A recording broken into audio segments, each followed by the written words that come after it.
Você já sofreu com medo, Mariana? Você já presenciou situações onde o medo trouxe consequências não protetoras, mas desagradáveis, sofrimento para a vida das pessoas? Olha, pastor, eu tenho passado por dificuldades, sabe? Tenho passado por conflitos dentro de mim. Eu tô vendo essa psicoterapeuta aí, até não sei se é o caso dela responder para mim, sabe? Tem uns 6 anos na minha vida que eu venho enfrentando, assim, muitas dificuldades dentro de mim. Eu não tenho com quem conversar. Não sei com quem buscar ajuda sobre isso. Tenho colocado minha vida nas mãos de Deus, buscado orientação com Deus, mas também não tenho, assim, entendido o que Deus quer através disso. Há uns 6 anos atrás, aconteceu um episódio. Eu trabalhava num lugar onde se vendia muito, sabe? Não tinha tempo, assim, da gente parar para almoçar. Então, nesse dia, eu tomei muito líquido. E depois, saí do meu serviço, fui no banheiro. Só que depois disso, eu fui num salão, fiz a minha unha. E não quis, assim, com vergonha, de pedir para ir no banheiro. Então, eu saí de lá e fiz uma caminhada longa. Eu ia para um ensaio na minha igreja. E no meio do caminho, aconteceu que eu fiz xixi na roupa. Eu não dei conta de segurar. A partir desse momento, sabe, minha vida mudou completamente por causa disso. Eu tenho medo hoje de sair de casa, não consigo sair de casa. Todo lugar que eu vou, só penso em banheiro, sabe? Às vezes nem tô com vontade de ir no banheiro.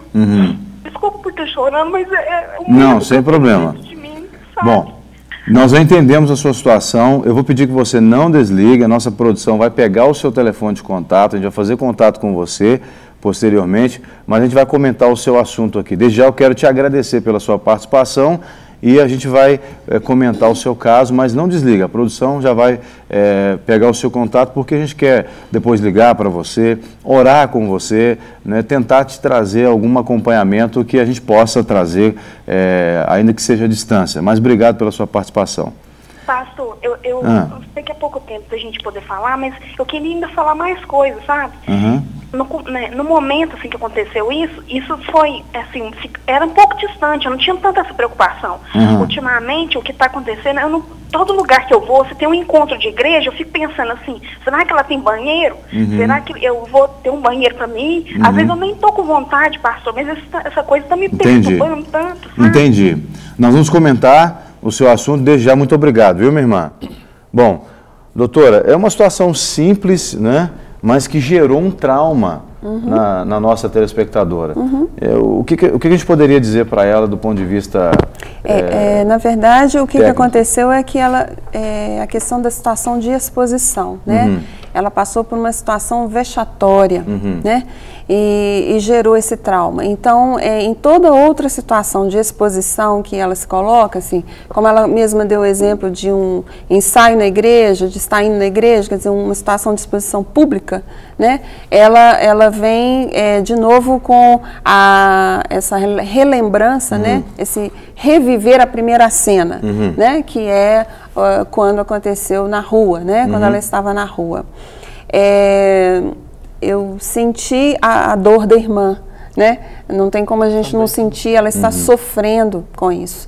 Né? Aliás, há 6 anos... Eu queria só abrir um parênteses aqui. Talvez alguém que possa ter ouvido o testemunho dela pode estar pensando assim, o que tem a ver uma coisa com a outra, uma coisa tão simples.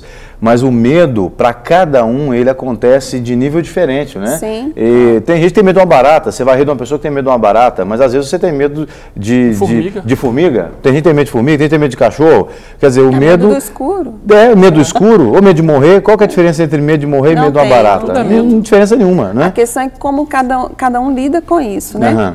Agora, a orientação à irmã, ela está prorrogando esse sofrimento, né? Porque 6 anos não haveria essa necessidade, né? De prorrogação do sofrimento.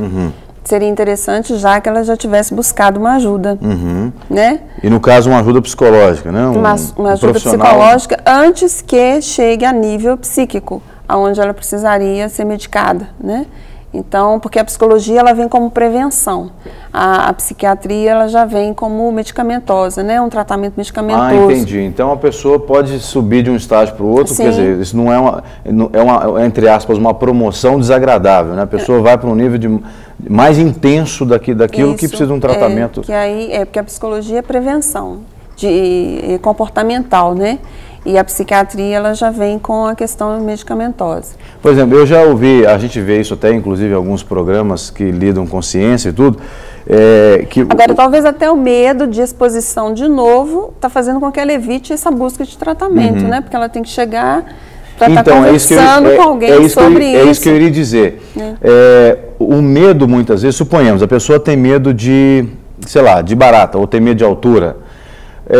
Não seria uma das formas de tratar esse medo, levar a pessoa a enfrentar aquela situação da qual ela tem medo? Por exemplo, se a pessoa tem medo de barata, colocar essa pessoa diante de uma barata para fazer ela tratar, não, parece engraçado, a senhora está rindo, mas eu imagino que deve ser isso. Não, eu estou rindo porque é perigoso demais. Mas não é enfrentar o medo? Não. Isso aí nós chamamos de tratamento de choque. Não. Gente, eu não estou querendo aqui expor ninguém na cadeira elétrica, não é isso. Mas nós vamos comentar sobre isso daqui a pouquinho, porque tem outra participação ao vivo. Alô, quem fala conosco? É a Antônia. Desculpa, não ouvi. Antônia, a senhora está falando de Ouro Branco, Minas Gerais? O pessoal do interior de Minas está participando, né, conosco assim, de maneira intensa. Que bom ter a senhora conosco. Estamos chegando bem aí em Ouro Branco? Muito bem-vindos. A transmissão está ótima e o programa muito bom. Muito obrigado. Estamos sendo edificados. Minha casa, minha vida com o programa. Glória a Deus por isso. A intenção nossa é deixar Deus nos usar para edificar vidas e esperamos estar fazendo isso da melhor maneira possível. Então, fala para a gente, irmã Antônia, sobre a sua opinião sobre a questão do medo. A senhora já enfrentou essa situação ou tem enfrentado? Sim, olha, pastor, eu quero contar uma experiência boa dessa questão. Eu já sofri, sim, a questão do medo na minha infância e adolescência. O que eu vou falar parece um pouco simples, mas para mim é muito grande porque o que Deus fez a meu favor era em casa, com a minha mãe. Minha mãe era do tipo de estabelecer ordens e não regras. Era aquele mando, desmando. É uma pessoa assim que não soube tratar a gente, não soube ensinar, não teve carinho. Então, estabelecia medo. Isso gerou um medo muito grande dentro de mim. Eu tinha medo quando ela chegava de trabalho. Eu tinha medo de tudo. Eu tinha medo de brincar com as amigas. Porque ela só dava ordem. Então, assim, não tem como eu explicar num ponto, mas só para ter uma base qual que foi o meu medo. Medo do quê? E nisso o tempo passou. Agora eu estou casada, já estou com 32 anos. Tive os meus filhos. Mas Deus trabalhou na minha vida de uma forma linda, porque isso fez um efeito totalmente contrário na minha vida hoje. Hoje eu lido com os meus filhos, eu encorajo os meus filhos, eu tenho filho de 12, de 6 e tenho gêmeos de 4 aninhos. Mas assim, o Senhor me deu tanta graça que tudo aquilo que me aconteceu, todos aqueles traumas de infância, que embora eu não vou poder explicar tudo, isso hoje fez um efeito positivo na minha vida. Fazer o contrário do que aconteceu com você. Exatamente o contrário. Em coisas assim muito pequenas, que parecem muito simples, mas assim, eu vejo assim, como que Deus me deu ternura, Deus me colocou a bondade dele no meu coração.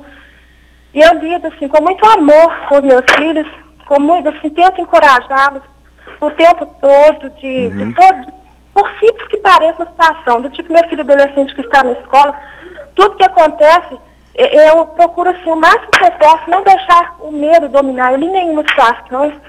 Teve até uma vez que ele se cortou, sabe, em casa, um acidente em casa, ele cortou, sofreu um corte muito... E tem um que está apitando aí, né? Tem um? É o Eliseu, dos gêmeos Elias e Eliseu, estão brincando aqui. Então, o Davi, assim, uma vez ele cortou e foi um corte horrível na perna. E eu estou contando assim, porque são experiências pequenas, mas que a gente vê assim, a grandeza de Deus. A gente percebe que a maneira de agir é que faz a diferença, né?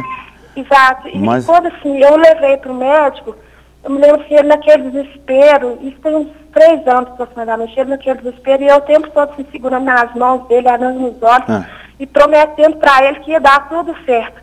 Ele permitiu que fosse anestesiado, que fizesse costurasse o corte. E depois, no final de tudo, ele chegou em casa e comentou, mas se não fosse assim, a senhora vem me encorajando, só me passou tanta tranquilidade, tanta força que... Que bom.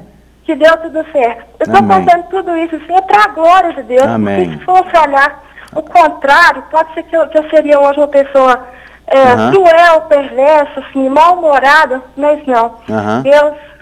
Deus trabalhou, tem trabalhado na minha vida e tem me abençoado, tem derramado a graça dele para essa questão. Amém. Tá bom. Obrigado pela sua contribuição. Eu que agradeço a sua contribuição, viu? Um grande abraço. Bom, a produção me informou que o nosso tempo está indo já assim embora mais rápido, mas eu queria que a gente já pudesse falar, trazendo as considerações finais sobre isso, né? Sobre a questão do medo, se você queria comentar a respeito. Eu queria comentar a questão dela, porque nós não falamos muito com respeito às crianças, né, pastor? Eu queria falar com os pais, assim, para ter esse cuidado, né? Deus já nos capacitou para que nós pudéssemos enfrentar, né, as questões que a vida nos apresenta, né, no nosso cotidiano. Nós temos essa capacidade. E é interessante que os pais permitem às crianças, né, na medida da idade, da maturidade de cada idade, né, o enfrentamento. Né? Então, assim, por que uma criança de 5 anos ela tem muito mais medo de nadar do que a de 1 ano? Né? Porque o feto ele fica em água durante 9 meses. Então, se você tira se uma criança nasce, você já coloca ela em água, ela vai nadar. Mas a criança de 5 anos, ela já perdeu isso, então ela sente medo da água. Então, como que é esse enfrentamento? Não é o pai ali acusar ou jogar o menino ou jogar não é o choque ali, mas estar com ele, encorajando, como ela disse, né, para que ele se sinta mais seguro naquele ambiente aquático ali e vai conseguir nadar sim, porque ele é capaz, né? Ter cuidado de não colocar o medo na criança, como o senhor tinha colocado a princípio, né? E acreditar nos medos da criança, né? Mãe, tenho alguma coisa no meu quarto, vai lá olhar que pode ter mesmo, principalmente numa questão espiritual. Né? Pode ter mesmo, tá? Então não tem nada lá não vai lá, ora, não, vai lá olhar junto com ele. Se tiver que repreender. Né? Tem um bicho lá, claro que para criança um bichinho assim é um bichão, mas vai lá olhar com seu filho. Dá atenção, né? Que é uma forma de ajudar. Exatamente. É uma forma dele aprender a enfrentar. Eu queria só retomar uma fala do comandante Vladimir que falou durante o intervalo sobre a forma de reagir, né? Para a gente ajudar as pessoas. A reação também o controle também é uma reação, mais ou menos isso que você falou, né? Porque o que ocorre quando acontece um assalto, um acidente, a pessoa ela tem que reagir. O que é reagir? No caso de um assalto, não é reagir à agressão que acontece naquele momento. É reagir tentando trazer calma para aquele ambiente, controlar aquele ambiente. No caso de um acidente, reagir significa isolar o local, chamar a polícia, socorrer as pessoas. Isso é uma forma de reagir.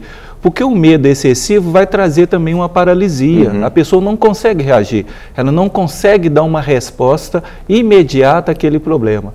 Então é bom que a gente também, pastor, entenda que o ser humano é um ser completo, é integral. O homem é psicológico, o homem é físico, o homem é emocional. Então tem que haver o equilíbrio de todas essas facetas do ser humano para que ele consiga lidar no dia a dia, com esses medos, com esses traumas. Então eu digo que deve reagir dentro daquela possibilidade de reação. A reação não necessariamente física, agredindo quem está te causando medo, mas talvez controlando também, não é? Bom, a gente está terminando o programa. Eu vou pedir que a Amanda já se prepare para cantar para a gente aqui. Eu queria agradecer muito a presença de todos vocês, do pastor Márcio, da doutora Maria da Conceição, do tenente coronel Vladimir, também da Amanda.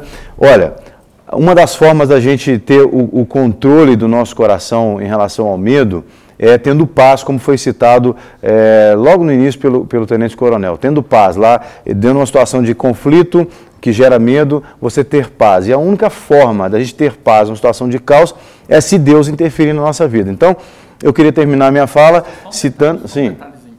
Eu queria deixar para os telespectadores o seguinte, que quando eu falava de Jó, ele tinha um medo excessivo. Esse medo excessivo contraiu para ele maldições. E isso, o que a gente deve deixar bem claro para as pessoas é o seguinte, que o medo ele é natural, mas o medo excessivo ele atrapalha e soa diante de Deus como falta de fé. Hebreus 11 diz que sem fé é impossível agradar a Deus. Então a gente tem que saber se mirar. O medo, numa medida adequada, ele vai te ajudar, vai contribuir para você evitar o perigo, evitar coisas desagradáveis.